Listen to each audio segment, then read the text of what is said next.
As the dust settles from a big campaign shakeup here, election strategies are beginning to adopt a new name in the 2024 race. Of course, that name, Kamala Harris. Now, as KTDC's Quinn Gorham explains, two campaigns that have built around Joe Biden are tweaking their approach ever so slightly.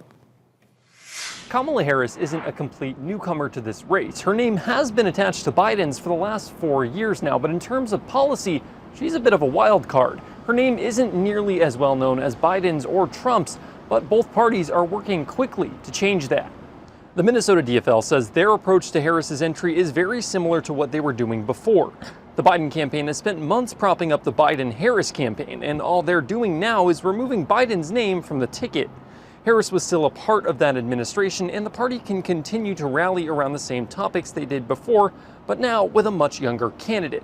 Martin says Democrats also built a large part of their campaign around discrediting Trump's policies, and since their opponent has stayed the same, so has that part of their strategy. You can't avoid the fact that there's going to be contrast. Donald Trump's going to talk about Joe Biden and Kamala Harris's time in the White House, and Kamala Harris is going to talk about Donald Trump's time in the White House, right? And I think those are fair comparisons for sure.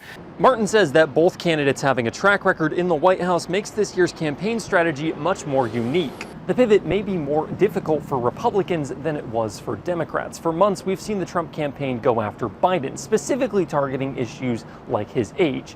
We're now seeing that campaign strategy shift as the party grapples with facing a new candidate in the form of Biden's VP. Reporting in St. Paul, I'm Quinn Gorham. We want to mention we'd also tried to reach out to the Minnesota Republican Party and did not hear back a comment for this story by News Time.